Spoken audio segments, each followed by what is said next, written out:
Will is the key. Willpower. I know a little bit about what I'm talking about. I don't know much as you do, I'm sure. I'm sure everybody in here is more learned than I, much more of a scholar than I. But I know about coming back from seemingly unsurmountable odds. I know about coming back from when doctors tell you that you can't or that you shouldn't. Now, sir, because of your diagnosis, and don't do a damn thing. Bullshit. Hell no. Every time I go to the doctor, they tell me what I shouldn't be doing, and what I should be doing, and what I won't do, and what I can't do. And I politely go out the door and do whatever the fuck I want to do. And I'm gonna do that until they throw dirt on top of me. This is my life. And I choose to live it the way I want to live it. I won't let you decide how I live this life. I don't care how long or short it is. It's mine, motherfucker. And I'm gonna use it how I see fit. What motivates you? Your story motivates me. Your story motivates me. The stories of extreme will. People that came through something or circumstances that they were not supposed to go through. You just ain't supposed to be able to do it. But he did it any goddamn way.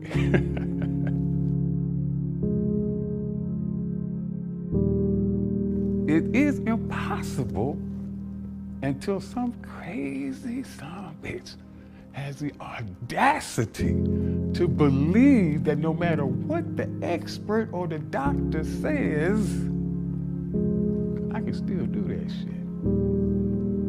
And if you don't believe it, just sit your ass down over there and watch me do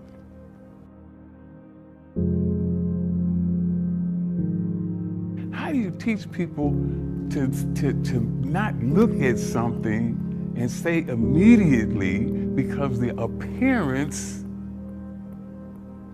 I can't do it, I give up, before they even attempt it?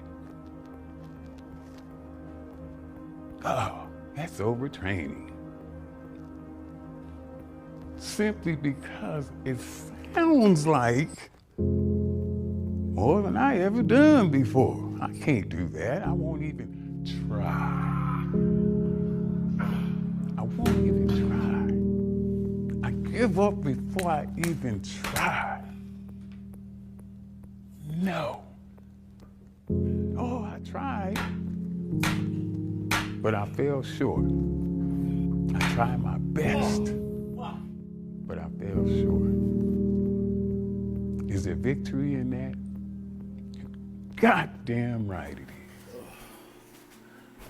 Okay, let's try this video one more time. This is, I think, my third attempt at trying to get this video done.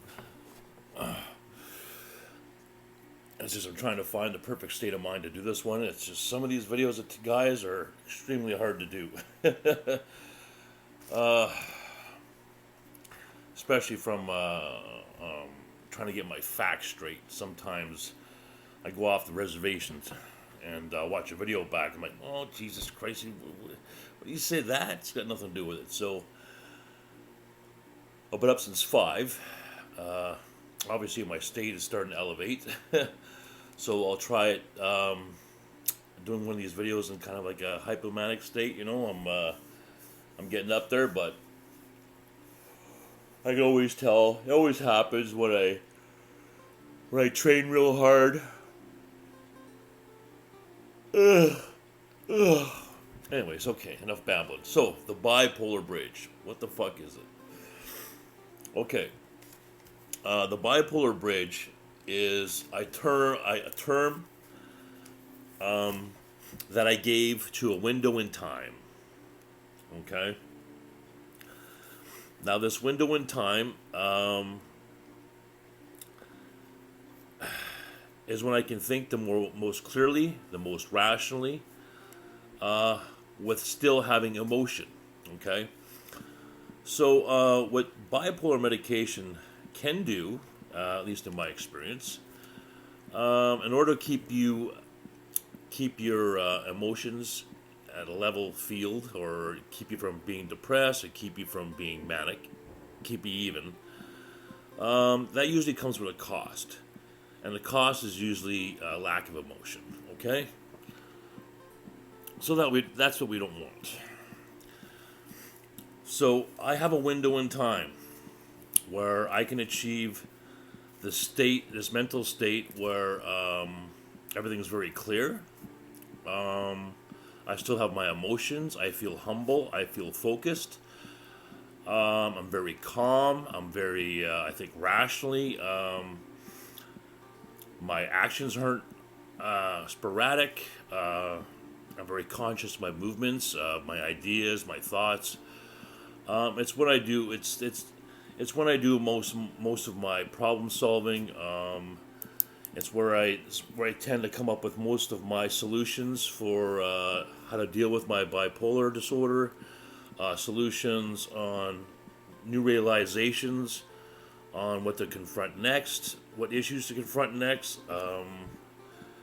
And I've used this very successfully for a long time. Downside, it involves cocaine. Yes, cocaine. And believe me, there's been a lot of trial and error during this process. And sometimes it's gone very bad. Luckily, I'm at a point in my life now where I can manage it very well. It's not 100%, but it's what's made me successful up to this point, unfortunately.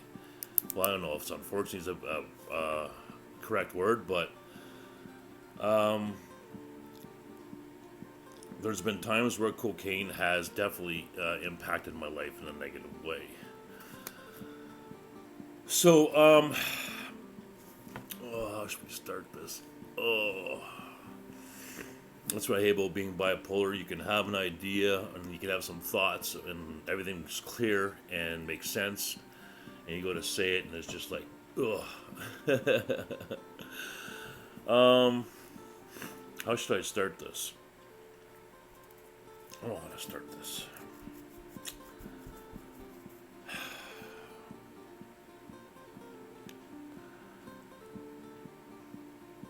Okay, why cocaine? Why does this affect me in this way? I don't know. Have I talked to my doctors about this? I've tried. Yes, I've tried. Psychologist wanted nothing to do with this conversation, and my doctor didn't want anything to do with this conversation. Have I spoke to my doctor about different alternatives? Absolutely. I asked him about Ritalin. I asked him about prescription Adderall, which is an amphetamine, because I used to experiment with street speed, and it kind of gave the same effect. But the thing is with speed, if you don't take enough, it doesn't do anything, and there's too much, you're up for 2 fucking days, and you can't shit right, and the it's not worth using. The side effects that come with speed, at least for me, are just not worth it.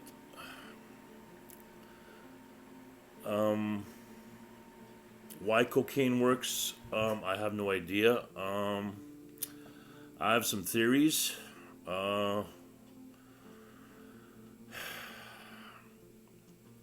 You guys gotta understand.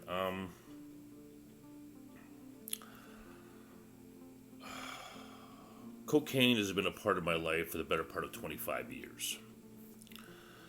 And throughout those 25 years, it served a lot of different needs at a lot of different times. And the goal for me is to get to a point where I'll have enough life experience. I'll acquire enough knowledge and skills about this illness where that'll no longer be a requirement. Unfortunately, there are some needs that cocaine gives me that can only be replaced by another person. Oh, we're having some trouble with this thing today. Whenever I wear this t-shirt, I have problems with this fucking with this phone. Oh, I'm so tired. Okay. All right. Yeah, so it can only be replaced with the involvement of another person in a relationship, right? I've mentioned that in one of my videos.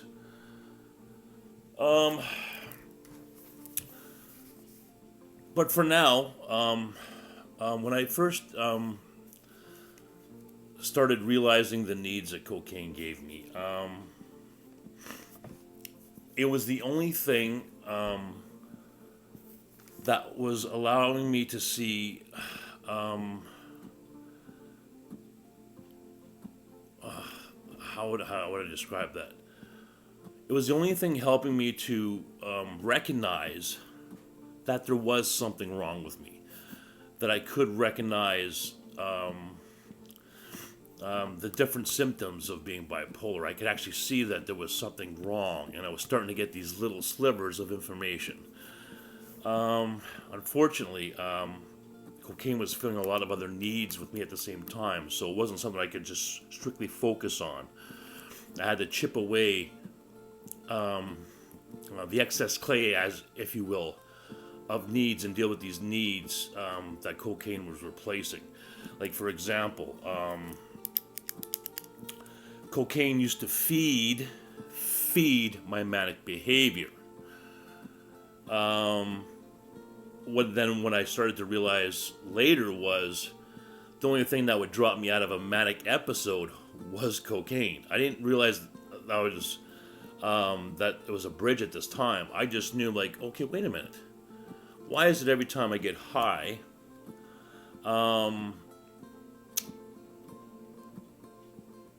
that the next day I'm not this crazy fucking wild man? I'm all calm and I'm collected and, I'm able to organize my thoughts better. But what was really a huge part of the problem is how cocaine fit with sex. The sex part was really damaging my life. Was the hypersexuality, and all hypersexuality is an extension of who you really are. If you're a funny, fast talker, funny guy, outgoing personality, well, if you're a manic, that'll exaggerate that. Well, if you're a sexual, passionate person like myself, hence this hypersexuality. So we've managed to, at this point, I've managed to localize how I use it now with a lot of discipline. I know how I'm using it, why I'm using it. Now, the amounts was tricky learning too. If I got really abusive with the drug, I would be more, I'd be very humble and very, I don't know, would depressed be. See, the thing is, it's fucking hard because it depends on what's happening in your life. Like at one time, because there was so much chaos in my life, it was so easy to fall in depression, right? Because my environment was just fucking, there was no security, it was out of control, I didn't know who I was, I wanted to be this, I was changing into that. You know, so environment became a big issue with that as well. Then, now I have a very secure environment, so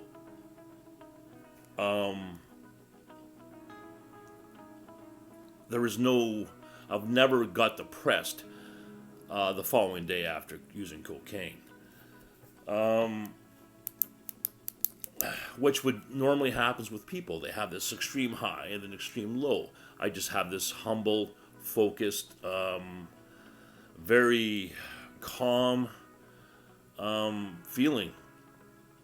And what's interesting, what's really interesting is if I don't include the sex as part of the bridge of getting high, if I exclude the sex part of it, whether it be with someone else or with myself,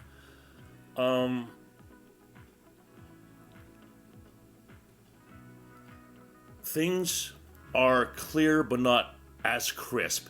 And I think that's because the cocaine is fulfilling this sexual need in me. So it's not interfering with my thoughts the next day, which gives me the ability to think clear. And there's no, there's nothing in the basement clogging your thoughts.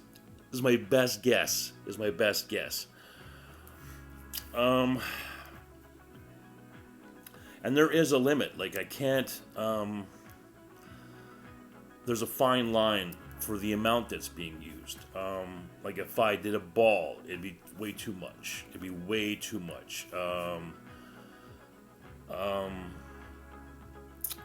A gram seems to be the perfect kind of mix. Now I used to experiment with, like, honestly, guys, using cocaine at this point in my life, whether it's because what they're cutting it with, or the fact that just my central nervous system is so shot to shit that it's not a very pleasant experience.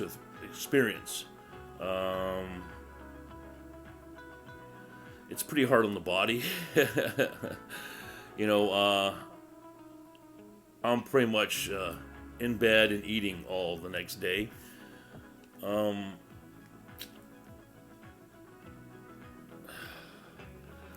I tried doing things, couple things differently. What I used to do is I used to drink afterwards.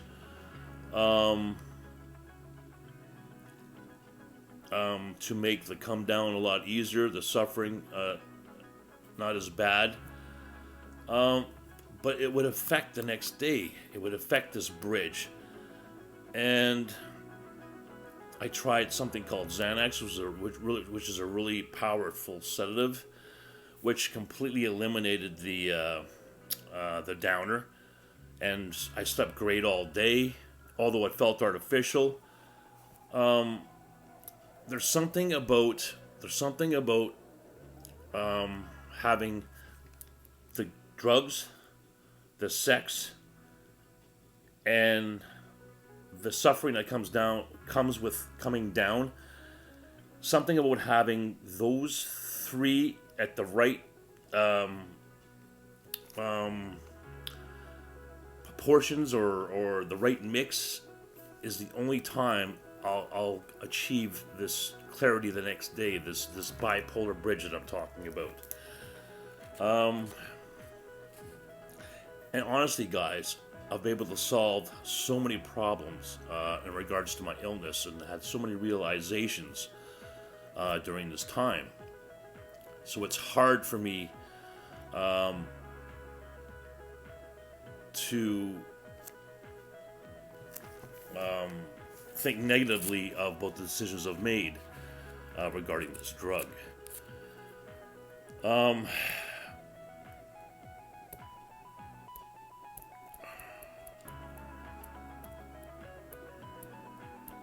Do I wish there was another way?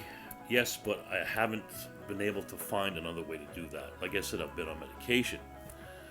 I actually even experimented with methamphetamine, which was amazing. It was amazing for thinking outside the box. It really was. It was really good. Like, it was a phenomenal drug for that. It gave me a lot of insight, and I realized a lot of things using meth during probably 2004, maybe 2000. I think I was using it for about 2 years, maybe a year and a half, and that worked even better than cocaine. Unfortunately, with meth, it was as well, as much as it was doing good as far as problem solving, insight, and helping me to become who I am today with different ideas and philosophies. Unfortunately, I don't know how to explain it, but it just felt that there was something wrong. I don't know how to describe that. It's like a sixth sense, you know. Something in my intuition was saying something's wrong about this drug. You know, it's probably not the best for you, or at least the way I was using it at the time. Sure, yeah, I mixed it with my cocaine. I mixed it with speed. You know, I went through a whole evolution of trying these drugs differently. I think today, the last time I used meth was out west. And if it wasn't for using that drug at that time, I definitely wouldn't have come to my senses, because I was in huge. I was having a huge manic episode without even realizing it. But unfortunately, it's a weird drug. I can't, like, if I did it now, I could probably give you a better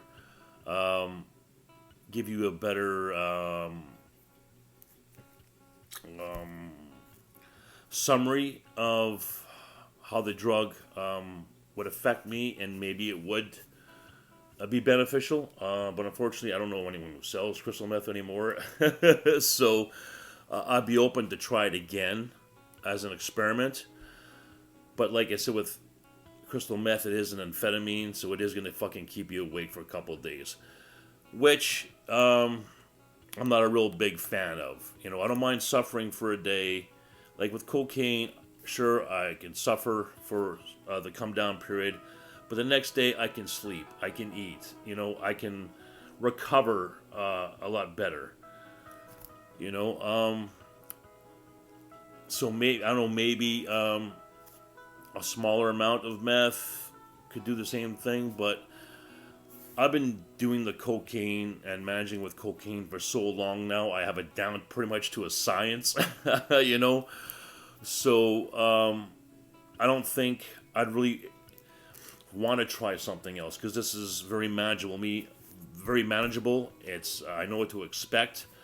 How do I use the cocaine? I buy it as a rock or powder, and I sniff it. I don't freebase it. I don't eject it. I don't smoke it pure. Have I thought about doing it those other ways to get rid of the impurities? Well, it has crossed my mind. I did have a friend who used to cook it. So he would burn away all the impurities with the ammonia on a spoon. So all you'd be left with was a pure cocaine rock, and then you'd smoke it. Well, I smoked it. And let me tell you, something that felt that good shouldn't be allowed. At least in my state back then. But I really think that there's something to this come down period, and the way it affects my nervous system. I think it just exhausts this manic state, and it works like a charm every single time, and I have absolutely no desire to use the next day. I mean, there's none. Like, I'm almost looking forward.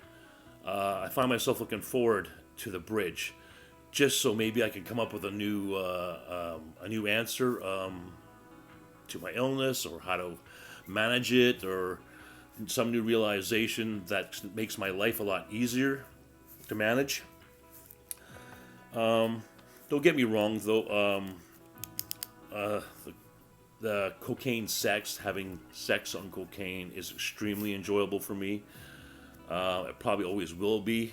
That was an evolution as well. I didn't quite understand that in the beginning.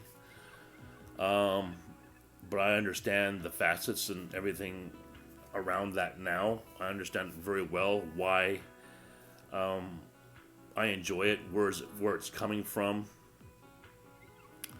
But I think we're getting off topic. We're just, we're starting to talk about the bridge here. Like I said, it's a window in time that I've made for myself through the use of cocaine. That helps me acquire the skills and knowledge and the tools necessary and the ideas necessary to manage my life better.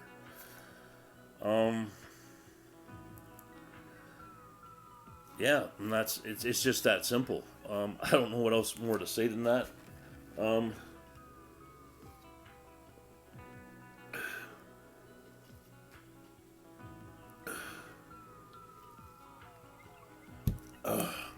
And there was a point which made it really hard in one of my relationships, which was really hard, is because that's where the abuse came in, which I didn't realize at the time. But later on, a lot of the abuse came from that, because I wanted fucking answers, and cocaine was the only thing that was providing me with answers. So it's evolved now, where cocaine doesn't have a stranglehold on me. I manage it very well.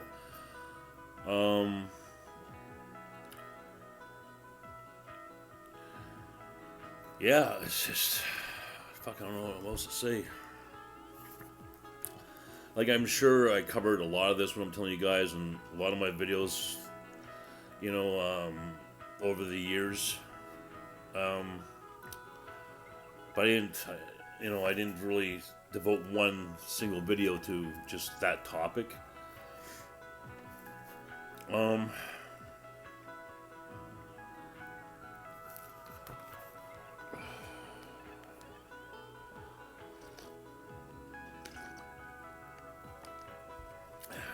In the video where I was talking about, I mentioned where under what conditions I'd stop using cocaine, and what I said in that video is couldn't be truer than hell. No one has my back here. I have to be very careful on how I manage my life, and this is what works for me. And so until I have someone in my life that can provide me with what the drug does for me, and I can trust them 100% completely, I'll probably continue to use the drug. For how long? I don't know. Like, I think about it sometimes. I think to myself, I'll sit at the edge of the bed, got some lines cut up on the shelf, and I'm like, Jesus Christ, am I going to be 60 years old doing this? Am I still going to be managing this illness? But what I'm hoping is that I'll have figured out enough stuff and have enough life experience through the lens of being non-manic, where I can rationalize, hopefully, enough where any life decision that comes my way, I won't need the drug for that, and that'll be an ongoing evolution. Because I do try and think about as far as problem solving, or but the thing is, I don't have. Here's the other thing: I don't have the epiphanies and the ideas unless without cocaine. That's the other thing.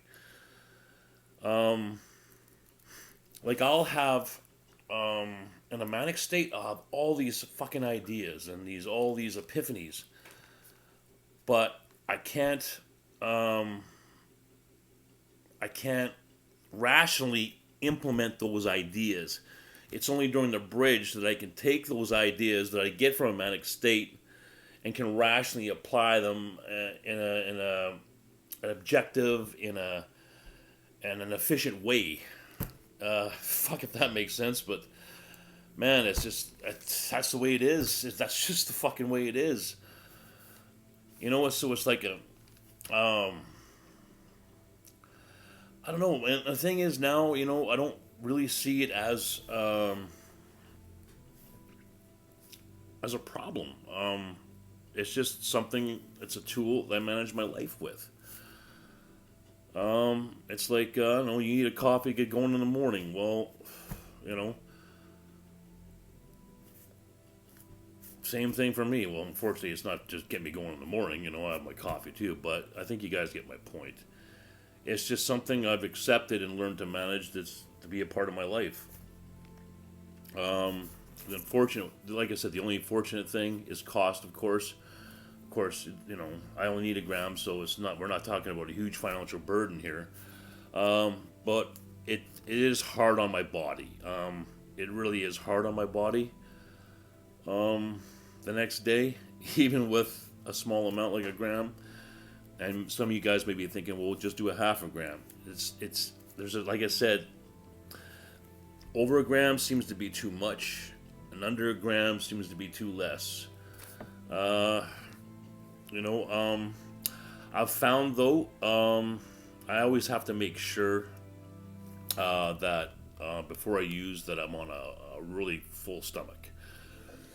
If I'm on an empty stomach, I suffer quite a bit.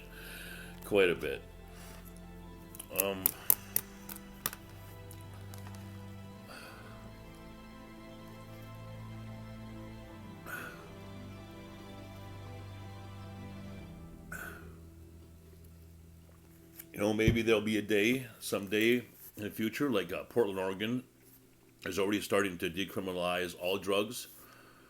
Who knows? Maybe in 10 years, Canada's pretty lax on a lot of stuff. So I think I'm hopeful that all drugs in Canada will be legalized or at least decriminalized until in 10 years. And hopefully we can buy cocaine legally, and hopefully and not deal with all the impurities and bullshit. I'd be fucking so curious to know how pure cocaine would benefit me in that sense. Some of you guys may be wondering, because I haven't said anything yet. It sounds like I'm talking about this is like from like I'm using it medicinally, like weed or whatever. Do I ever use it for recreation? And the answer is yes. Of course I do. Of course I do.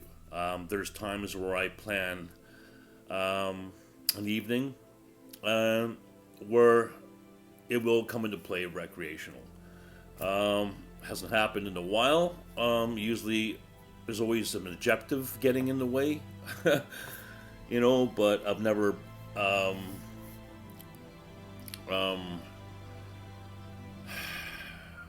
had a moment in a long time where I've been able to sit down with a loved one and, share a couple of drinks, some great conversation, maybe a few lines, and, make love all night.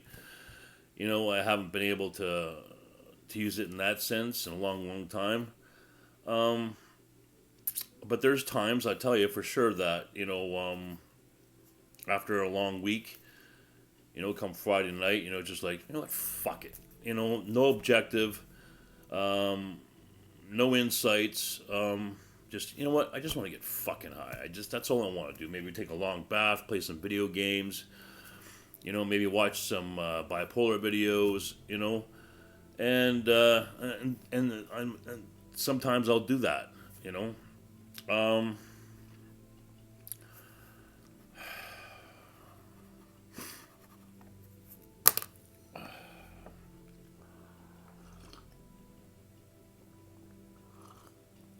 in case you're wondering after how long does a bridge last? How long does a bridge last? Um, I've had the bridge last up to 5 days before. I would say 4 or 5 days. And it's a great 4 or 5 days. I am so I can't even explain the feeling, guys. There's this calmness, there's this humbleness, there's this clearness. Oh, I'm just it's a wonderful feeling. It almost feels like that's what normal is supposed to feel like. If there is a normal, that's what it would feel like. Yeah, it's just it's great. It's great. There's no manic behavior. There's no um, um, no overspilling emotion, especially dealing with some stuff in my past. I can look at it objectively. You know, it's a great period of time, and I usually try and hold that as long as I can. But life, there's always triggers. There's always something going on, right? Like I said, I work out. Um, Working out the way I do, sure, it's always a trigger for manic behavior, just because it's everything's so intense. The way I train's intense, and but unfortunately, bodybuilding gives my life structure. If I don't write down everything I'm doing in my book, and the times I eat my meals, and when I work out, and how long my workouts are, and do my protein and meals and supplements I'm taking, and the amount of time I work out, and my weight, and all my stuff, this gives my life structure. You know, and so with this, by being manic doesn't impact my life in a negative way.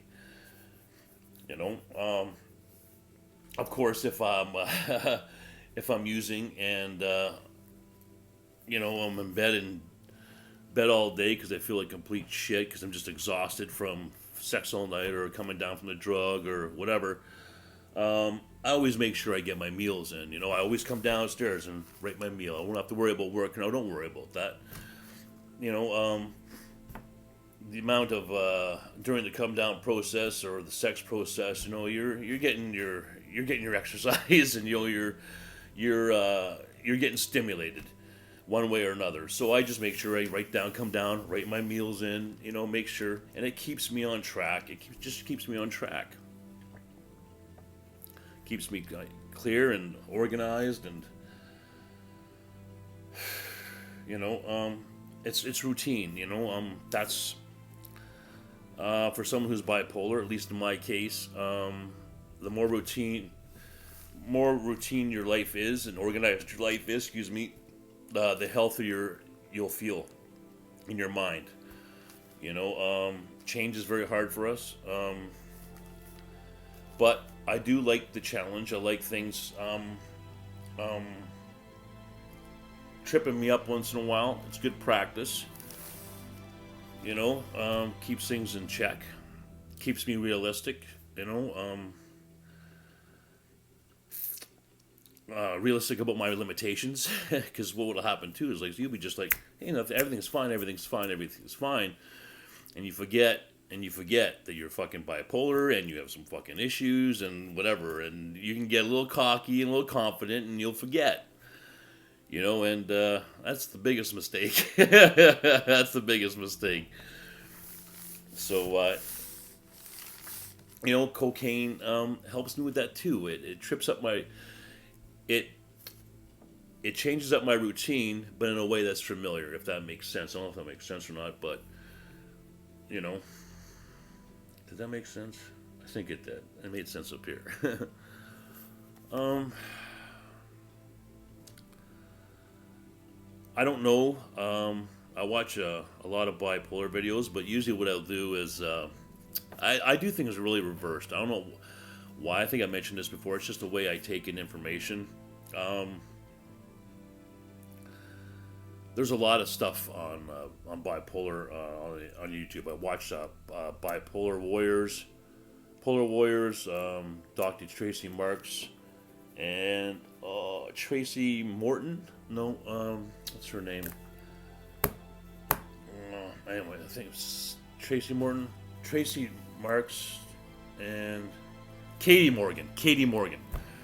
So what I do is, if there's a problem that I'm working on, or a realization that I have, once I think I've solved the problem, or figure out a way to manage an issue, then I'll look it up on bipolar. So like bipolar hypersexuality. So I'll try and figure it out myself, because if I watch the video and they're talking about, say, hypersexuality, or they're talking about manic, or they're talking about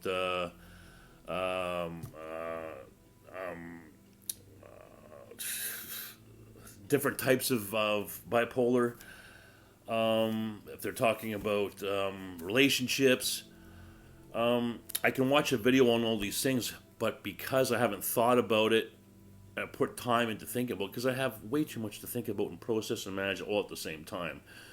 There's a lot of things I do that are new habits now, but there's still a lot that I have to be conscious of all the time.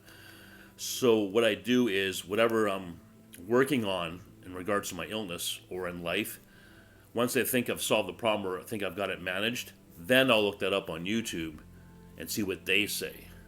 And if what I'm doing is what they say, then I know I'm on the right track. Then I know I'm learning, and I went through the processes. It's just hard. I've tried it.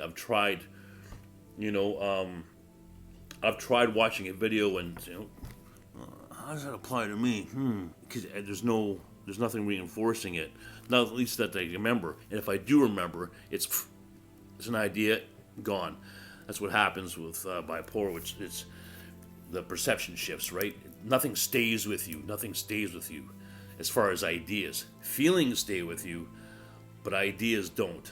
So, what else I wanted to talk about?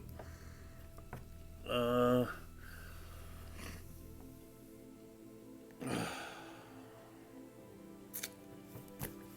had a thought.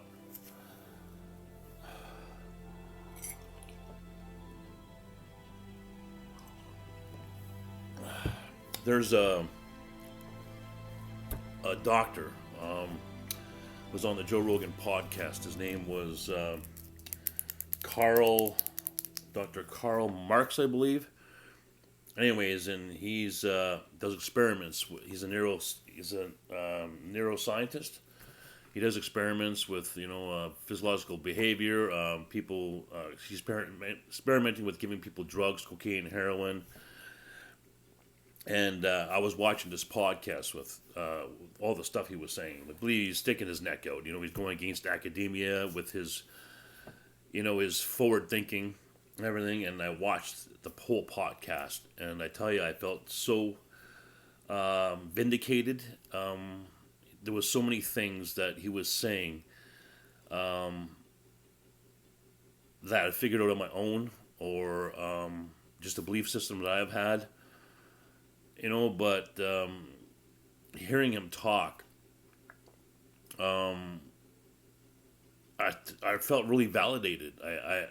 It really made me feel, though, as much as there was a lot of I was a cause of a lot of pain and hard times in my life, with me and others. But he reinforced the fact that I think I made the right decision. I took the right path for my specific situation. Which helps. It helps relieve maybe a little bit of the guilt.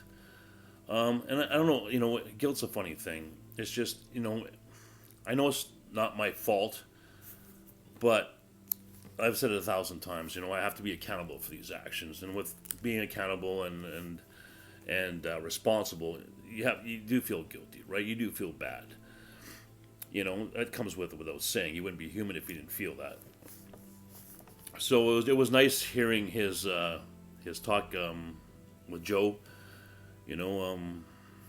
It's yeah. I put the podcast end of the podcast. I was just like, but it was sad though because it's too bad that a lot of people in my life didn't trust me and didn't have faith in me. But what are you gonna do, right? What are you gonna do?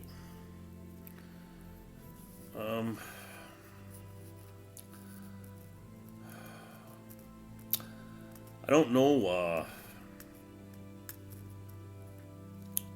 I don't know if anyone else who was bipolar took the path that I did and same realization that I did. I know there's a lot of people with bipolar with substance abuse problems, drugs and alcohol, and so I don't know if they kind of did the same path I did. I really don't know. I don't know. I don't know anyone who's bipolar. I don't know anyone. It's not something that's. I've tried to search for different stories and people's stories, but a lot of them are familiar, and it's the same. You hear the same thing: self-destruction and all the same symptoms. But as far as the path that I've took, and what's happened in my life, I couldn't find anyone I could relate to as far as that goes.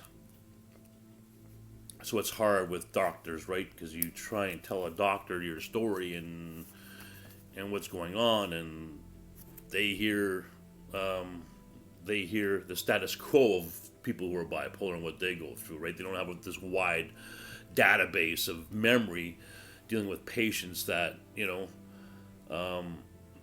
that they could relate to you. I'm like, yes, oh yes, I know exactly what you're talking about, Scott. I had this patient who told me the exact same thing as you're going through, and this is what he did or she did, and why don't you try this and why don't you try that? Or listen to what I'm telling you, so if you have a patient that comes after me, you know what the fuck they're talking about. It's not a perfect system, and I realized it a long fucking time ago. I realized that it was going to be all on me, and I'm going to have to do it in my way. And it's hard to communicate that with people. Like, no, trust me, I know what I'm talking about. I've been doing this for a long fucking time now. It's hard to convey that information and that idea and that philosophy. But I'm sure if anyone would know, it'd be Dr. Carl. Was it Karl Marx? Anyways, if anyone would know why cocaine affects me the way it does and why I have that, might be him. It might be him, because he is a proponent of drug use. For adults.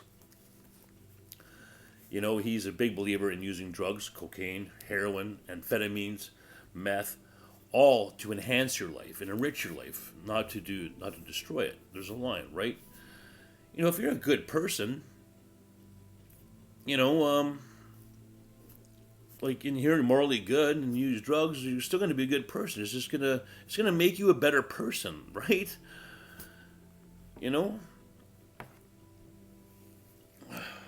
But if you're an asshole and you're using drugs, you're gonna fucking probably be a bigger asshole.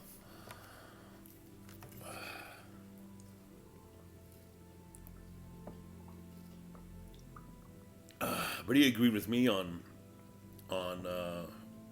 how addiction is all about not the compound of the drug, but what need is that drug fulfilling in your life. That's the addiction, right? That's where addiction comes in. And for me, um, when I was addicted to cocaine, the main reason I was addicted to cocaine was surrounded around love and sex. Okay, so it was very. Once I understood that part of it, of course, it did fill a lot of needs, but that was the biggest one.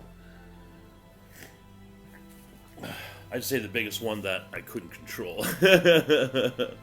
you know, yeah. Hey, what can I say, man? When you've had experienced that moment with a woman high on cocaine that you love, like I did, you know exactly what I'm fucking talking about, and you'll spend the rest of your life fucking searching that for that feeling. It's just that simple.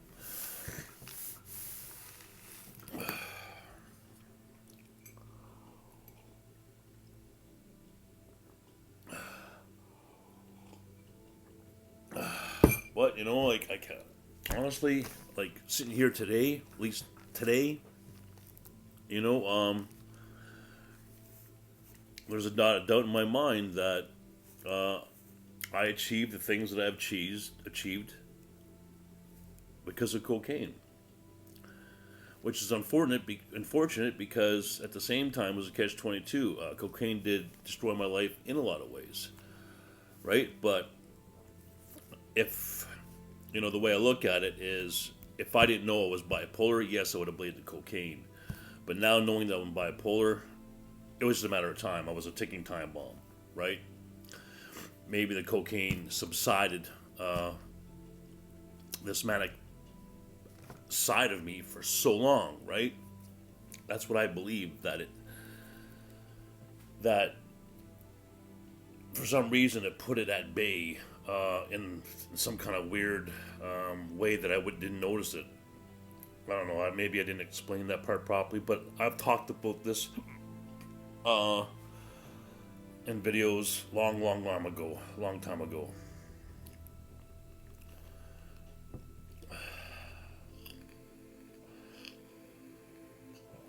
Hopefully someday, I hope that we'll have it'll be more open discussion, as far as cocaine and other drugs, and how we can take it upon ourselves to use those compounds to enrich and better our lives or help our lives. Like, look for weed, for example.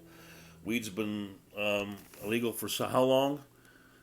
And how many people does weed help in so many areas, right? So why can't cocaine help someone who's suffering from bipolar disorder?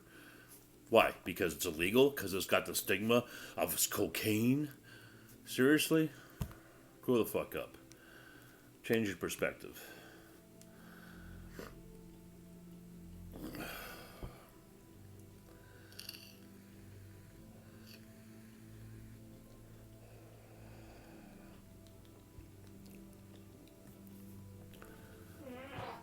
Ooh, excuse me.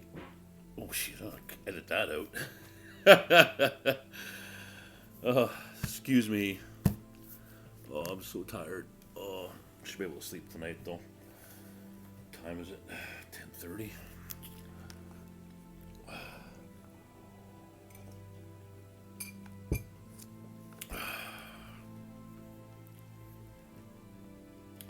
I just don't see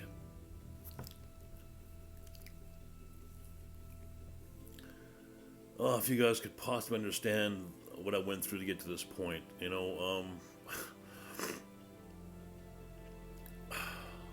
when I look back, I can't even believe what I had to overcome mentally just to get to this point. And cocaine's been a part of that. It's been a part of it the whole time. Whether you want to admit it or not, I've never stopped using it.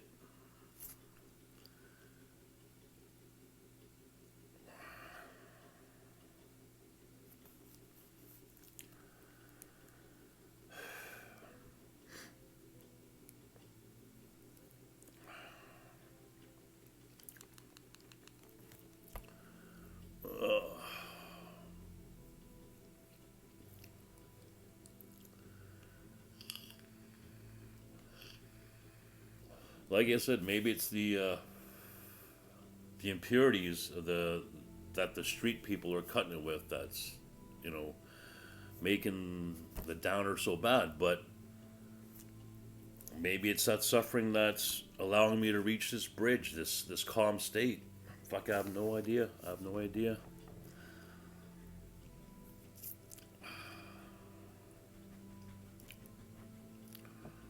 It's kind of like, what's that philosophy? You got to take one step back to take two steps forward, you know? And that's just the way it is. We all have things in our lives that we manage, that use tools to manage, that are not the best for us. You know, some people use food for comfort. Some people drink. You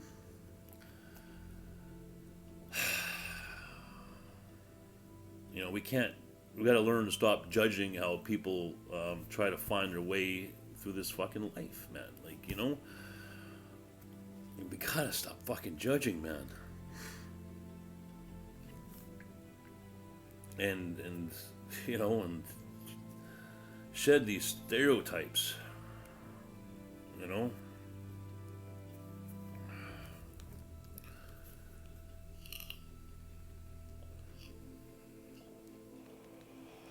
And it's something I strongly believe in. Otherwise, I wouldn't be discussing it openly. You know, I believe what I'm doing is right.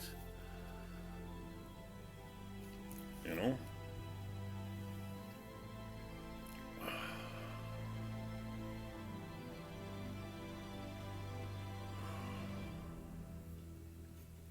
Anyways, I don't know if I've covered it all or not, but I'll rewatch this tomorrow and see if it makes sense and see if I got my point across. Yeah.